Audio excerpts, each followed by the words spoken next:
Hello, Savannah. Hello, Savannah. Listen, welcome to another edition of Kandily Kesha. Yes, it is Monday again. These weeks are flying by so fast, so fast. I don't have very much to talk about tonight. Believe it or not, I don't. We're going to continue to process the week's activities, and we're going to come back to you next week. We're going to touch on a few things, but I'm going to ask you all to do some homework. And then when we come together next Monday, we will have an opportunity to gather our thoughts. We would have had an opportunity to gather our thoughts, process information and actions, and come back and have a conversation with you. But today, I want to do a few council updates, some important items on Thursday's agenda. Lots happened during that meeting, and a lot of it, I feel like you should be aware of it. So I want you to talk back to me tonight as well. So if you have any questions, I don't really like that banter. But if you have any questions or need some information from me, feel free to put it in the chat and I will do the best I can to follow along, okay? So the first item that I want you to be knowledgeable of that we entertained during our city council meeting was the millage rate. Remember, last year we advocated aggressively to roll the millage rate back, in that we recognized citizens were coming out of the pandemic, some still experiencing some of the residual implications from the pandemic. And so we felt like keeping the millage rate the same and not rolling it back was lacking compassion and concern in regard for our citizens, our property tax payers.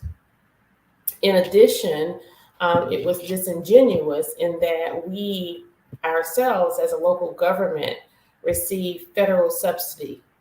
Cities across the nation receive huge payouts in many forms, whereby ARPA funds, the American Relief Protection Act funds, could be used essentially to absorb some of the loss that communities incurred, as well as create and generate new opportunities for communities.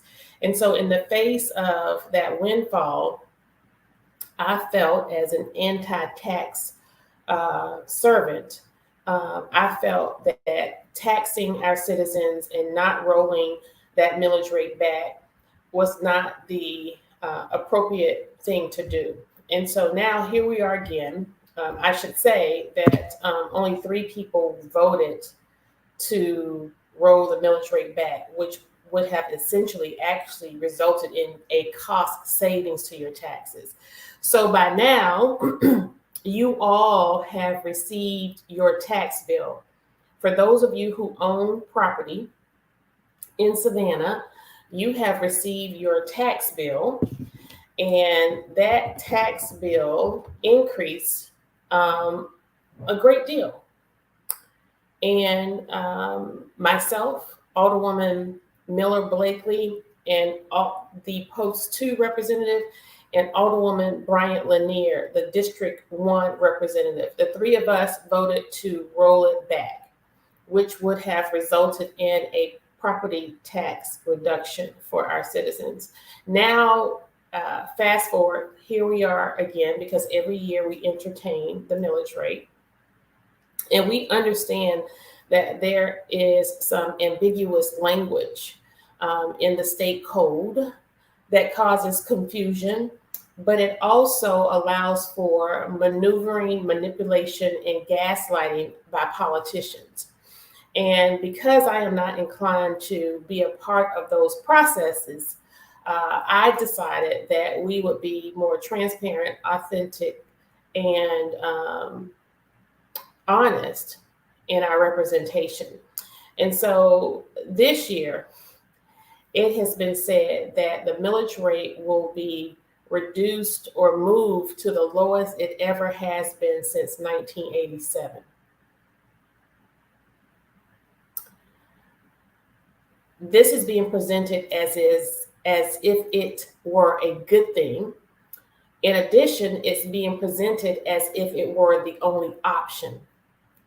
So, as your representative, I want to let you know that the second option is to roll the millage rate back. And in rolling the millage rate back to the lowest rate is 11.33. So if you hear a representative of our local city council acknowledging that they are happy to keep the millage, to move the millage rate lower than it ever has been in 1987, so that we can now afford all of these accommodations related to giving police officers a raise, giving the fire department a raise. We can give the fire department a raise. We can give the police department a raise, who we faltered on already. Ask any police officer and any firefighter how they were abused during the salary increase of our local government, the last one. We have enough money in the coffers of the city of Savannah. All we have to do is stop spending money we don't have on things we don't need. And everything we need to give citizens the absolute best that we can by way of reducing their taxes and not raising taxes, we should be in position to do that. And so I want you to know that myself, Alderwoman Miller Blakely, and Alderwoman Lanier, once again, are advocating to roll that millage rate back to 11.33. Each citizen of Savannah has 4 representatives. You have myself at the post 1. You have our post 2 representative, Alicia Miller Blakely. You have your individual district representatives, whether it be 1, 2, 3, 4, 5, or 6. And then you have the mayor as your representatives. Here in the city of Savannah, by virtue of our charter, it takes 5 votes to enact something, to vote it up, or to adopt it. And it takes 5 votes to reject it or to not entertain it. And so what you should do is write to, send an email, make a phone call, have a conversation with your district representatives. I've already told you that myself and Alderwoman Miller Blakely and Alderwoman Lanier are inclined to support rolling that millage rate back to the lowest it can be, which is 11.33. You only need 2 more votes. So I suggest you talk to your district representative, contact your mayor, and let your voice be heard where this issue is concerned. If you believe that it was unfair to raise your taxes last year and that you deserve a reprieve this year, we owe you double. Okay? That's that on the millage rate. There will be 2 additional public hearings. By law, we had to have 3. We had one at this past city council meeting, and no one showed up in chambers. And I think it was in large part because it has not been communicated appropriately to the public. That's by design, okay? And so we want you to know that you are invited to the next 2 public hearings hosted by the city of Savannah, and we will give you information with regard to time and date for those meetings, because it continued to be a moving target. Yes, our city council meetings time are a continuous moving target, and that also is by design, so that you stay confused, you stay frustrated, and you don't show up. So the meetings are every 2nd and 4th Thursday of the month. City council meetings are every 4th and 2nd Thursday of the month. but the times vary. Why we can't just have one time all the time, it's like I said, it's by design. So we'll keep you posted. Please look for that. Hello, Pastor Hart. Um, we also, hello, Miss Roberts, and I'm going to miss the meeting this week, Miss Roberts, because we will be traveling to the national conference in Nashville. So I'm so sorry. And we'll be paying you a phone call. Actually, can you call me or send me a text message, Miss Roberts, because I had technical difficulties with my personal cell phone and I can't pull up any of my contacts. And so if anyone has called me over the last 2 days or sent me a text message and I did not respond, you can call me tonight or resend the message tonight and I will get it. T-SPLOS, transportation tax. Again, I am an anti-tax representative. I believe that if we appropriately allocate taxpayer dollars and cut wasteful spending, we can, in effect, do all that we need to do with what we have. The resources of the city of Savannah are plentiful. We don't need any more of your money. And one of the huge fundamental issues I have with not only T-SPLOS, but with the millage rate, unless and until everyone is paying their rightful share. We had the budget director say that our citizens should be inclined to pay their rightful share.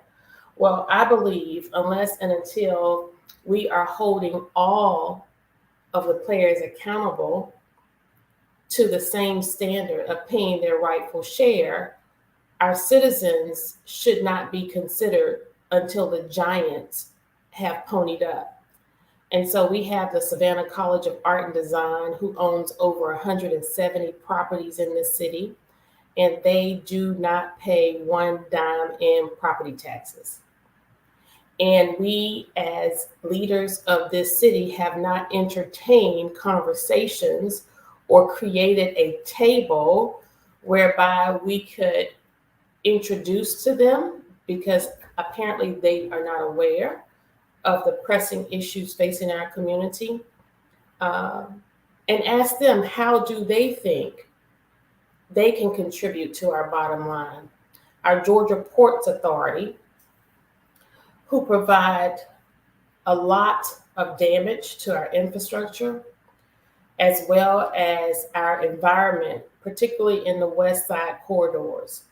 And so we are not remotely interested in doing anything less than rolling that millage rate back to 11.33, unless and until we start to engage in conversations with the Savannah College of Art and Design on who owns 170 properties and do not pay taxes on one of them. You and me, we pay more in property taxes on our homes than they do. You know why? Because they pay nothing. And so what we want to do now is we want to not create unreasonable mandates, not create antagonistic situations.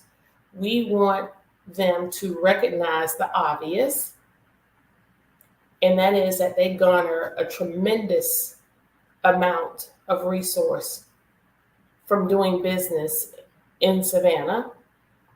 And we just need them to be a part of the process. You all like, and share, because this is some important stuff tonight.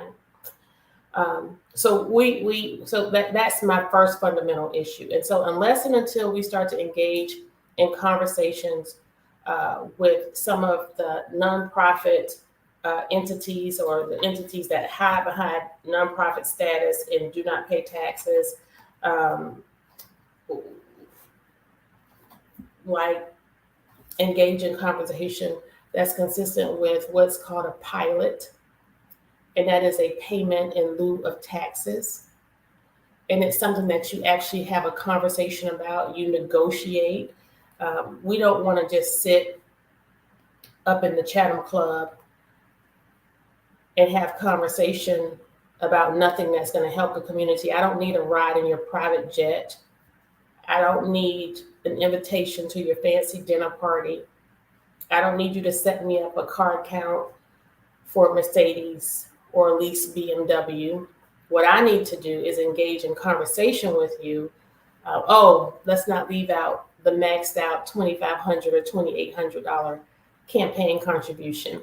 And that's the other thing we're going to teach you. We're going to teach you how to follow the money.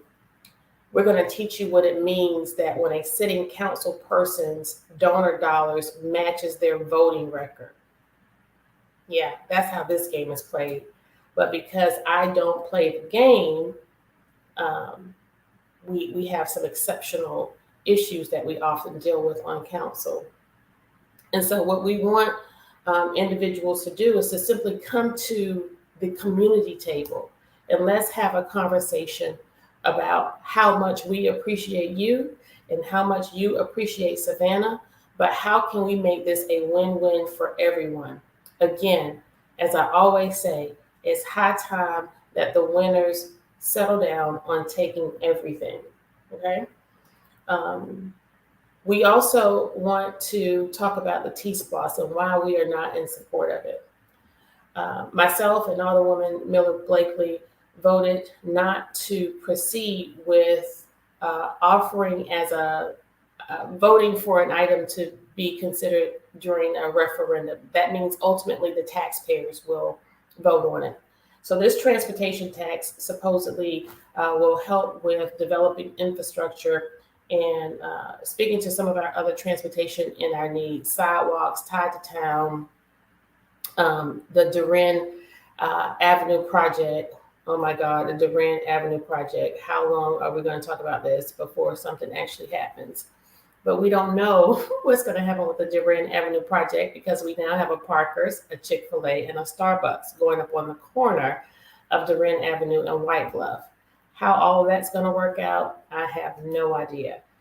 We continue to be sensitive to the needs and the voice of those at Poplar Place. But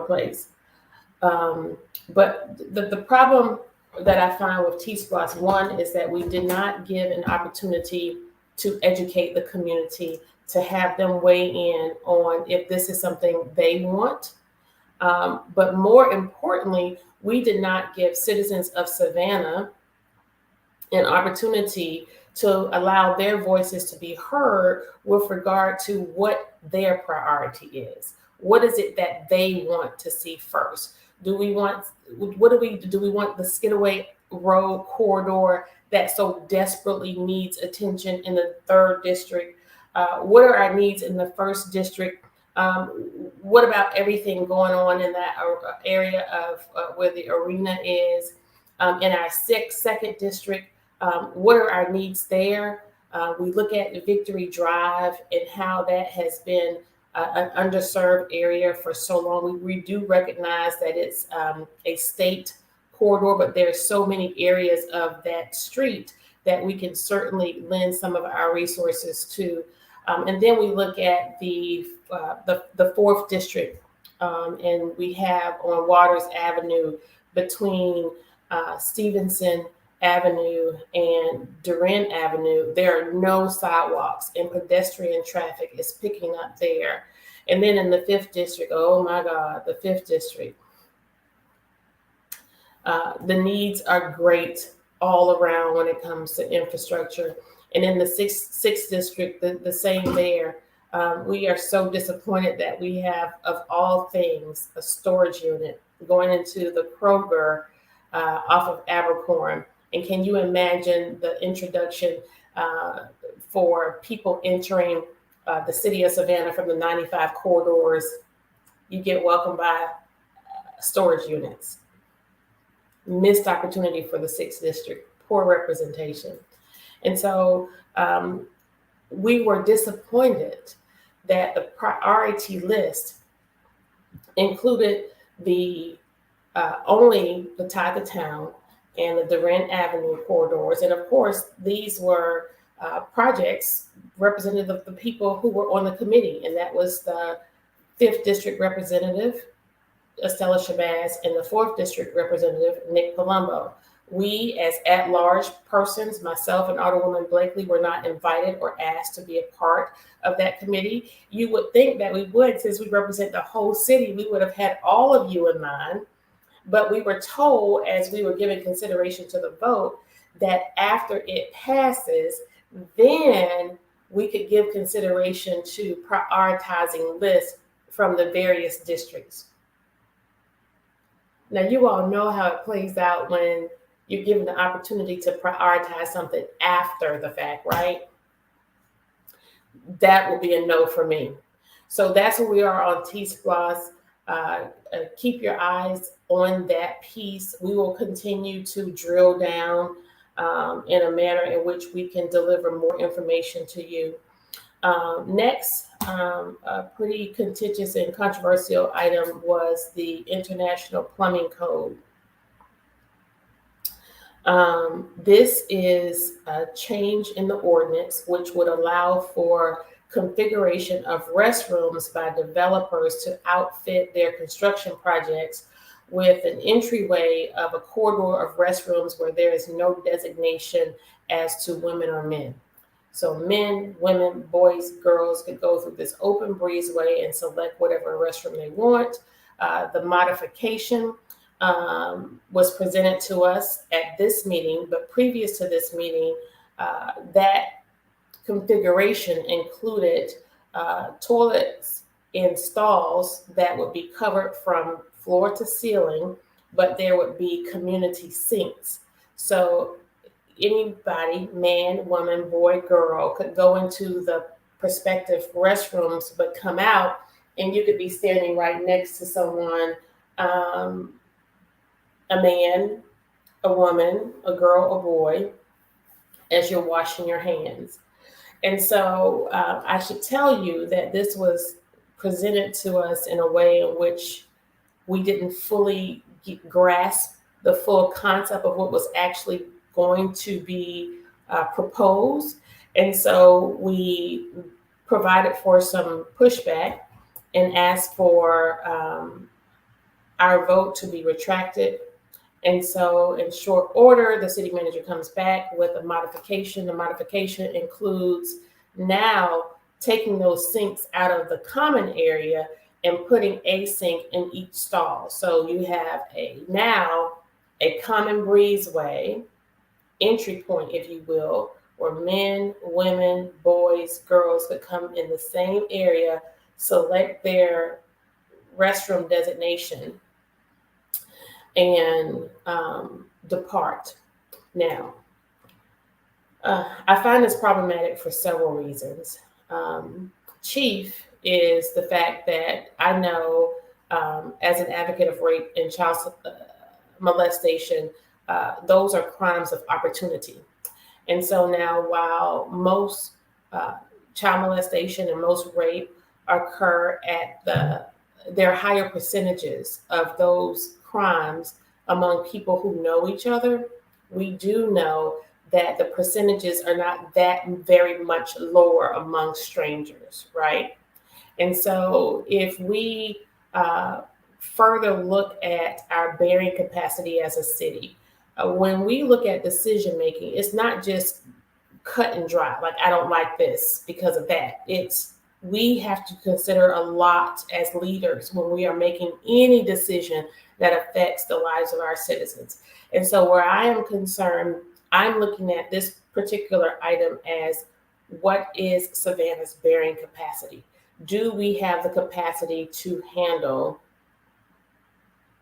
Do we have the capacity to handle? This is why I try not to read this stuff while I'm talking, because you throw me off. Okay. Do we have the capacity to handle a provision which would be so liberal that we invite pedophilia, we invite sexual assault, we invite sexual harassment, or let's just think about the the comfortability factor, right? How comfortable are you um, with this configuration? That's one dynamic as an advocate for prevention.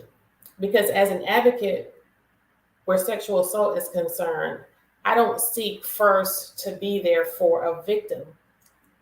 I seek first how to prevent it all the way around. Secondly, I recognize that we are a city very liberal in our provision of alcohol. Okay, we allow for a lot of libations in our city. I get it. I'm not granola, I'm not a prude, but I recognize that alcohol played a pervasive role in the facilitation and commission of sexual assault and rape. And if that is the case, we have to know that allowing for this configuration, particularly in our hotels and our downtown corridors, will provide for an eventual uptick in those crimes. Why is that such an issue for you? Not only as an advocate, but again, we're looking at our bearing capacity. Right now, you all have heard me say over time, since the beginning of time actually, we are down over 100 police officers on our force. Why would we be creating unnecessary scenarios that will further increase the need for our police force and for our police services? Third, again, sexual assault primarily is a crime of opportunity. We know that the city of Savannah, unfortunately, is among the highest rated cities in Georgia when it comes to child sex trafficking. Unfortunately, our city of Savannah, and I need to set the record straight about something going on Savannah Exchange. I refuse to even read what those people, just forget I even said that word or that name. Please just don't go to it. Don't go to it. Don't entertain it. That's how I survive.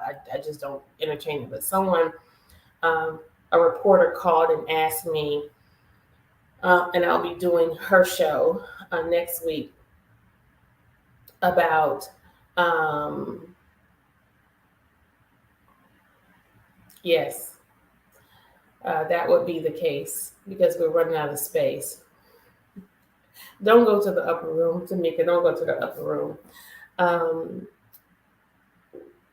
That I was somehow affiliated or associated with QAnon, and I'm some extremist, and I support white supremacy. I don't need to say anymore. I don't need to say anymore. It's another ridiculous account of just people doing and saying all manner of things. But what you should know is I was invited very shortly after my time on council to speak at a rally for prevention and concern about child sex trafficking and child abuse in our city. And I was asked by a friend to speak, and I did. And that was the extent of my engagement. I talk to a lot of people who don't like other people, and who they like and who they don't like is none of my business.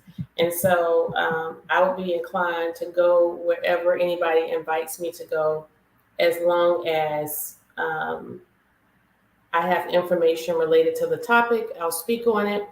And I am still committed to being the older woman to all people all the time. And if I have to get criticism and judgment because of that, we are better off for it. So what I was saying to that point is Um, we are at a juncture, as you can tell, I'm kind of preoccupied right now with somebody's trying to contact me. Um, we are a city that's top rated for volume where it comes to um, child sex trafficking, and we haven't done anything about it. We haven't done anything about uh, child sex trafficking by way of policy, presentation, implementation, or any offerings where we are offering communication, increased communication. And I would imagine that our mayor, at the mention of this deficiency, would get on it. Chop, chop, sir. Let's do something about this. That's how this is about to work right now. So I told you all that this strategy with me jumping out of the gate and running for mayor, it's going to work for your good. So everything I say that we are not doing, undoubtedly, he will attempt to do, pretend to do, or do. And you will be the judge. So we pressed and pressed and pressed about the police department. And unfortunately, it took far too many lives lost on the streets of Savannah. Unfortunately, it took far too many police involved shootings. And we finally are now doing something about it. And so I now want us to be responsible to this city and do something about information, education, and opportunities for victims and services for child sex trafficking. I dare you to do it. And I want it done now. So that's another reason why that configuration would not be conducive for the city of Savannah. Again, it would essentially serve as a breeding ground for crime. Fourth, we have over 500 designated sex offenders in the city of Savannah. Yeah. Why would we create a situation that would entice them to set up shop in one of those areas? It's just not very well thought out. And I made the comment that no,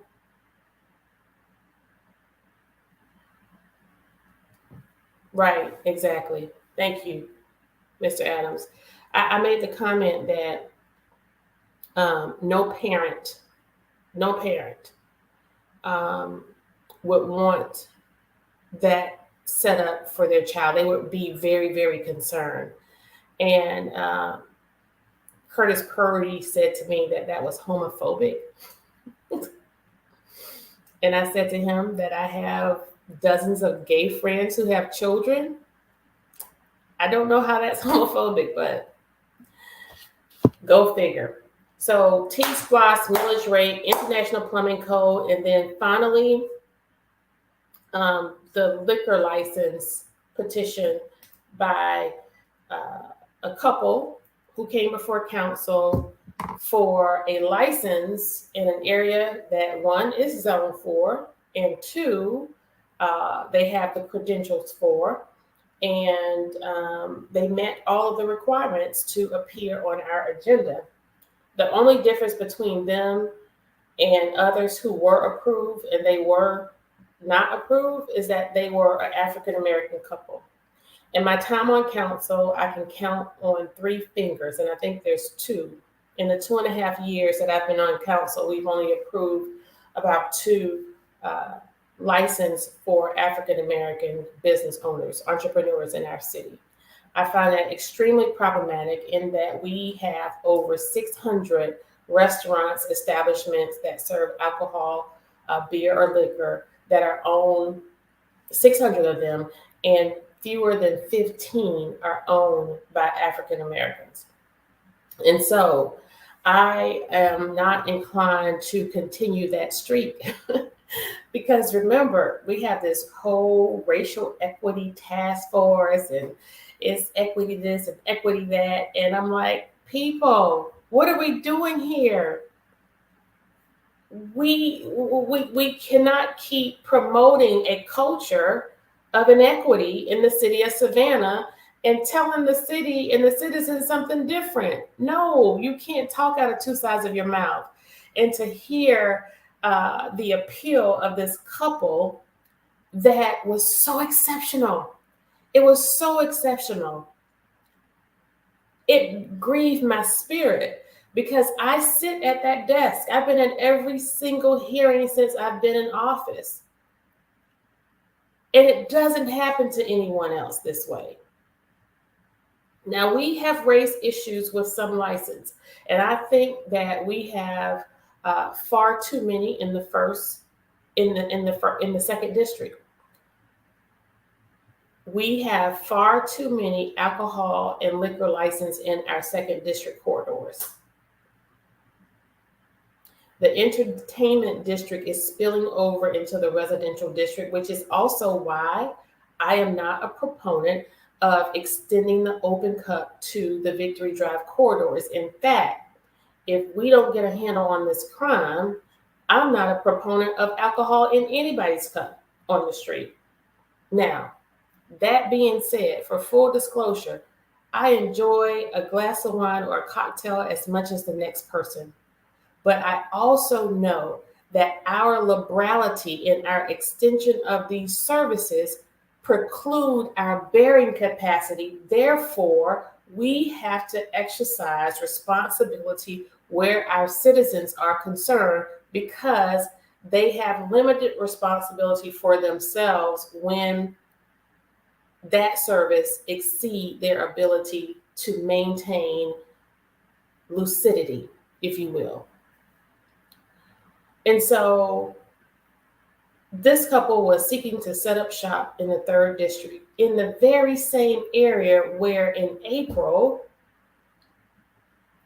residents in droves from the Olympus community, the Olympus neighborhood is over off of Victory Drive behind over where Johnny Harris was, came out, wrote letters, dozens of letters. The meeting was going to be held during a holiday weekend. I petitioned to ask that the meeting be delayed so that the residents can come into chambers and make their voices heard, let their voices be heard, only to have that request denied, rejected. And then we moved to ultimately approving the project, a developer's project that would bring many more residential housing in that area that would increase traffic, one, and two, the units are not affordable, thereby pricing out the residents who actually live there from that particular product. And so if you approved so easily this developer with this construction project for the very same reasons you are attempting to deny this couple, what else is it left to believe here? When we're following a track record, a cultural track record of denying African Americans who present themselves for business in our community. It's just wrong. Wrong. So things got a little contentious on council. And I want you all to do your homework because I don't really want to talk about it. It's, hi, Robert, how are you? I don't really want to talk about the whole situation where Curtis Purdy told me to shut up. Let's just call it what it is, right? Now, this is the same individual who, a little over a year ago, filed an ethics complaint on me, and I should say It was a bogus ethics complaint. It was not truthful. They basically lied on me. Um, but this is a person who so casually and so easily told me to shut up, even when I was not talking to him. In his ethics complaint, this individual stated that I cursed them out and that I hit Linda Wilder Bryan with my purse. So, what part of me not cursing him out or hitting him with my purse when he told me to shut up didn't I have in mind? I didn't do that. I didn't do it when he told me to shut up, and I didn't do what they said I did in the ethics complaint. And so now you are seeing the evidence starting to play out of these individuals who are just not very honest people, people who are coming unraveled, people whose actions over the last 2 years are starting to catch up with them, and it's starting to see the light of day. But that does not make me any less inclined to continue my service in as unprofessional and I don't want to use the word hurtful because I really wasn't hurt. I was hurt for people who heard it and would be moved by it. I knew and know the implications of what that meant when he said it to others. We're living in a time where the bodies of women are under indictment and the voices of women are under indictment. And if we give consideration to the fact that there have been many struggles from having the right to vote, now having the right to our bodies, having the right to equal pay. And when you find yourself in a place where you customarily would not be and you're told to shut up, you start to see why. And so I know why. I know why.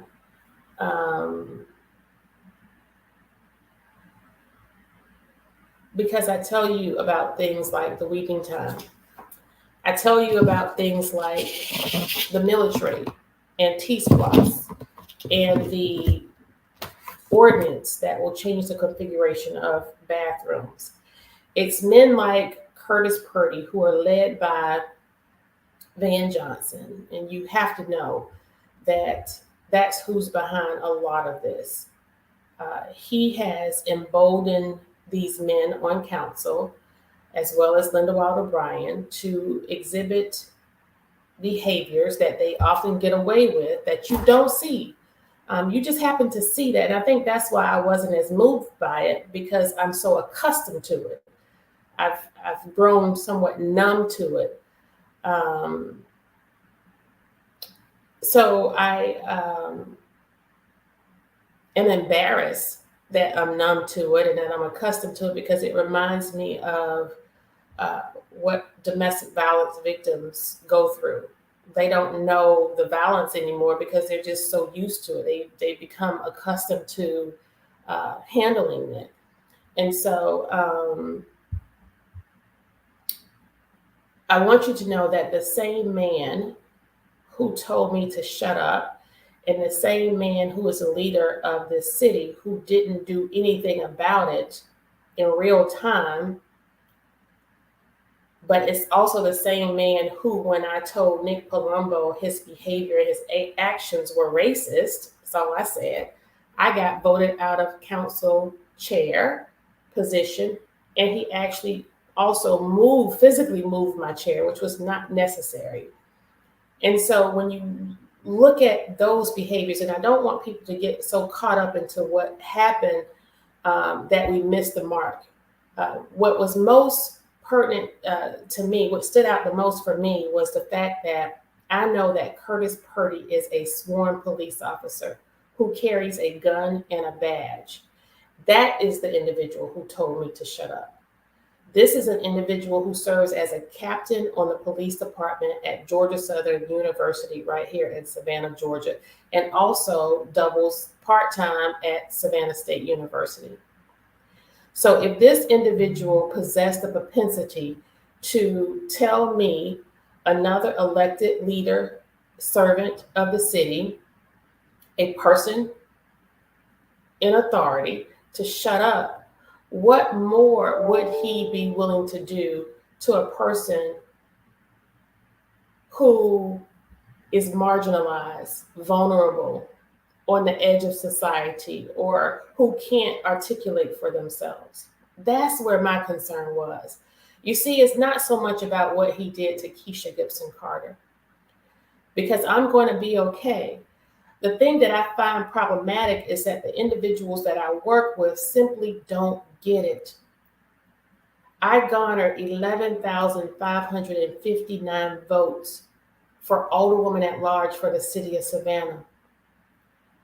I earned the most votes on council than anyone, only second to Alderwoman Alicia Miller Blakely. I got more votes than Van Johnson. I got almost 10 times more votes than Curtis Purdy. In fact, I'll take it a little further. I got more votes than all the district representatives combined. So what I'm saying is, it's not about how many votes I have.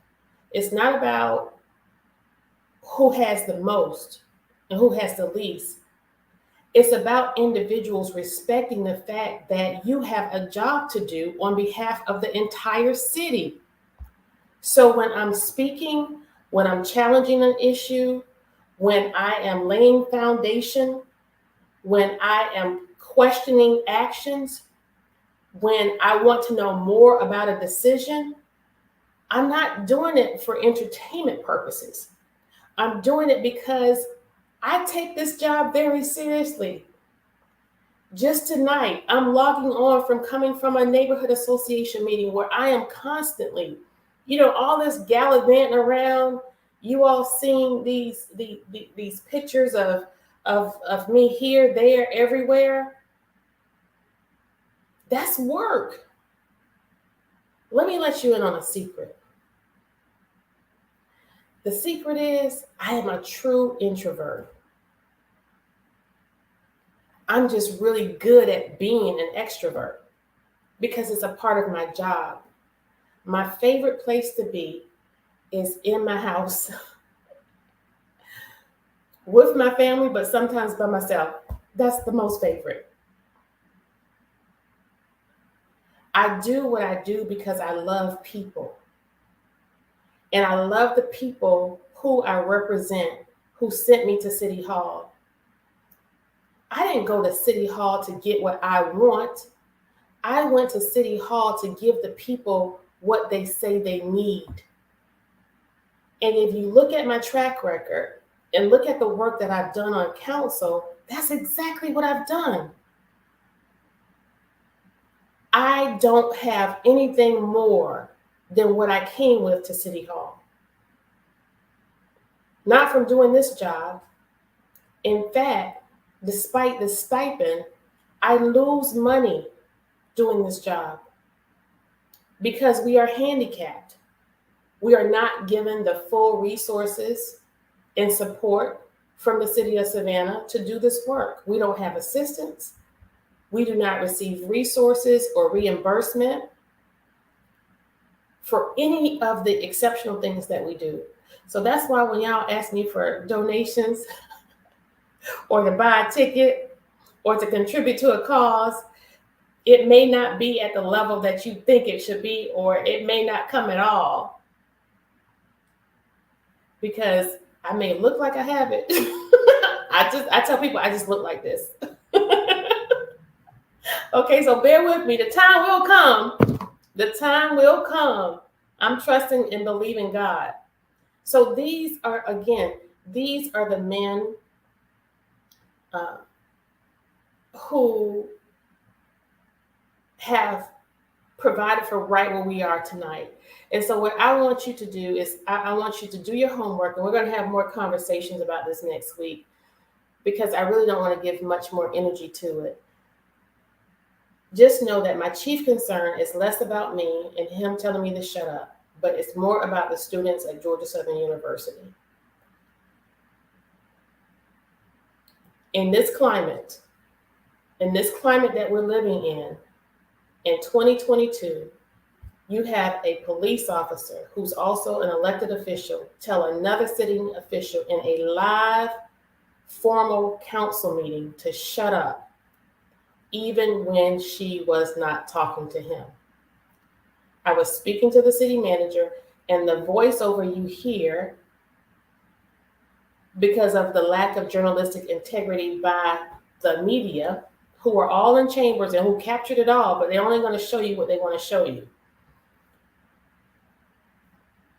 It was Curtis Purdy and Alicia having an exchange. I made a comment to the city manager, and Curtis Purdy told me to shut up. Then he further interviews with the reporter and tells the reporter that he had had enough of me because I looked at him and said the word pedophile. At timestamp 139, Curtis Purdy tells me to shut up. I didn't mention anything about pedophile until 156 timestamp, when we were talking about the International Plumbing Code associated with what I laid out to you today. So he just knew that I was going to say pedophile at 139, so he told me to shut up before I said pedophile. And if you're not a pedophile, what is your problem with me saying the word pedophile? So now you have a police officer who lies, who's brazen with the lie, and that you tell it to a reporter who airs it widely to now make the public think as if there is appropriateness for him telling me to shut up. Telling somebody to shut up is like spitting on them. He tells the reporter that I looked at him and said the word pedophile. And the reporter, through the messiness and the magic of the media, Edward Moody from WSAV, he airs it that way.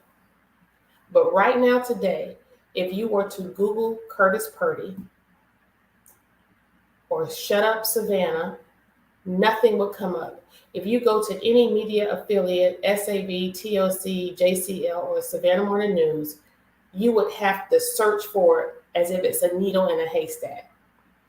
This, by far, in my opinion, and if I'm wrong, you tell me, is the most egregious offense that anyone has committed on our council.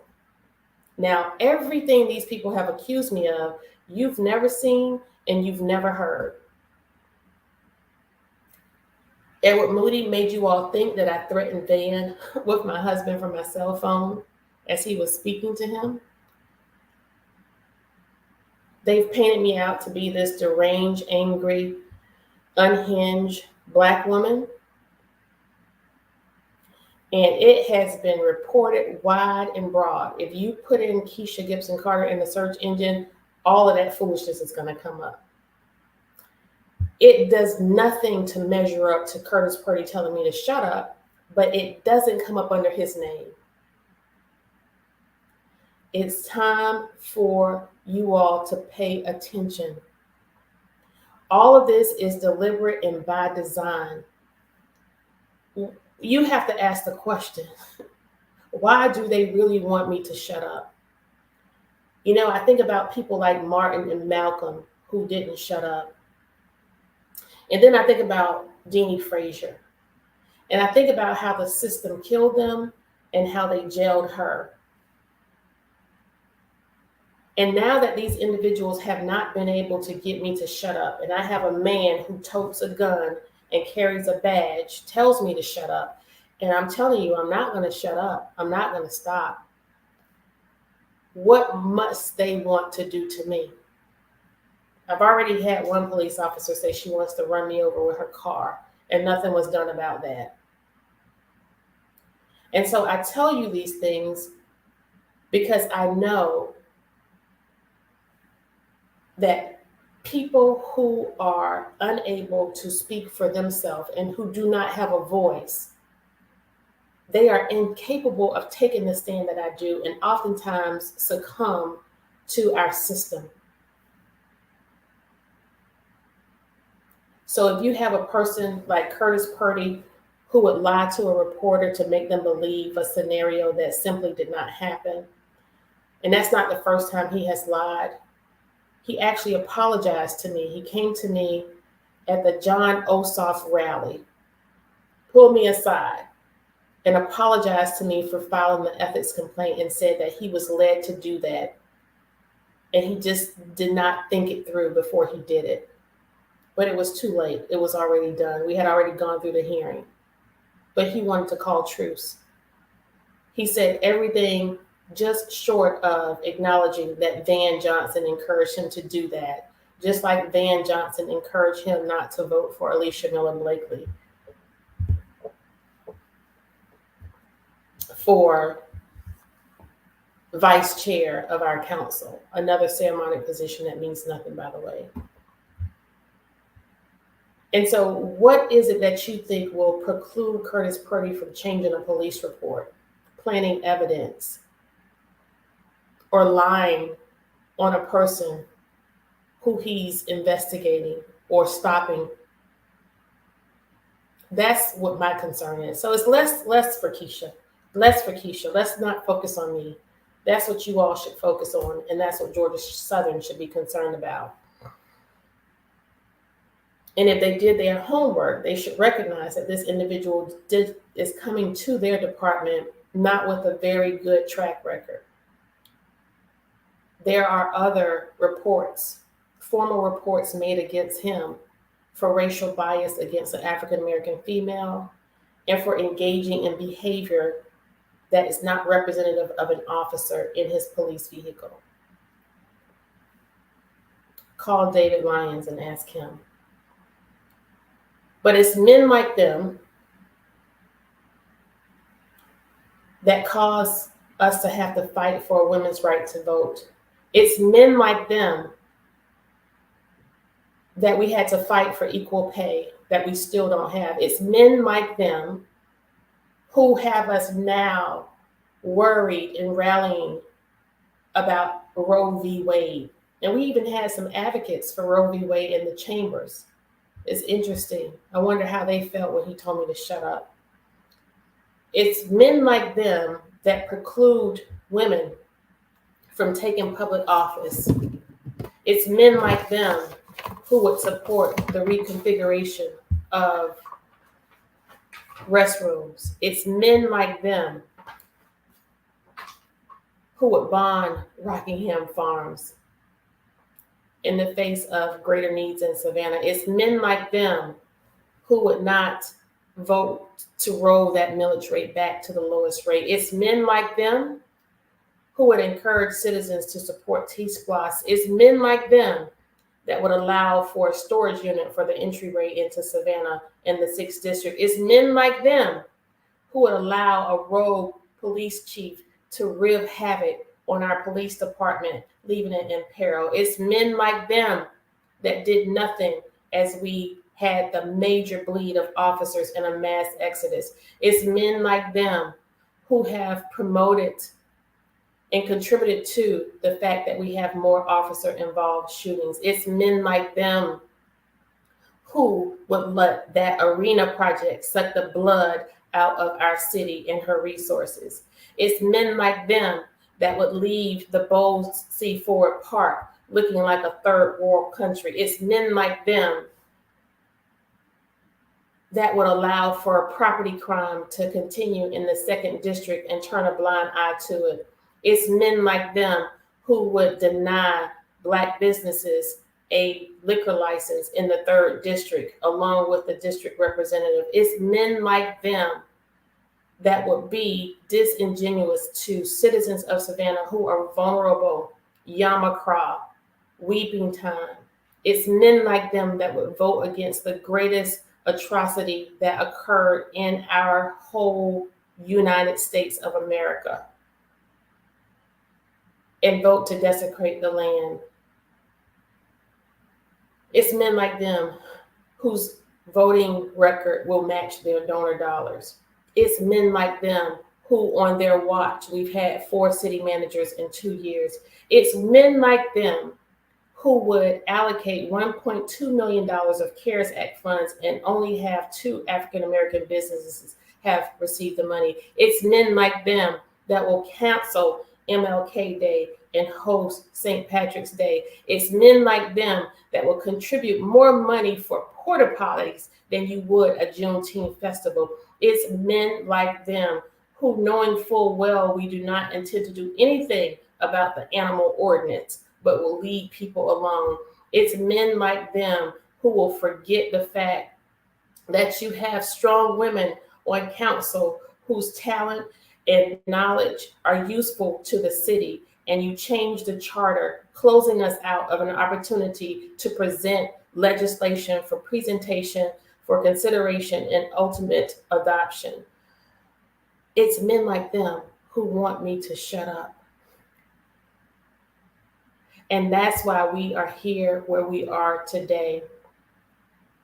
But we're not. We're not going to shut up. We're not going to let up. We're not going to give up. I am going to do what I said I was going to do in January of 2020. I'm going to go forth without fear, without favor, and without affection, keeping first the citizens of Savannah. Thank you all, and good night.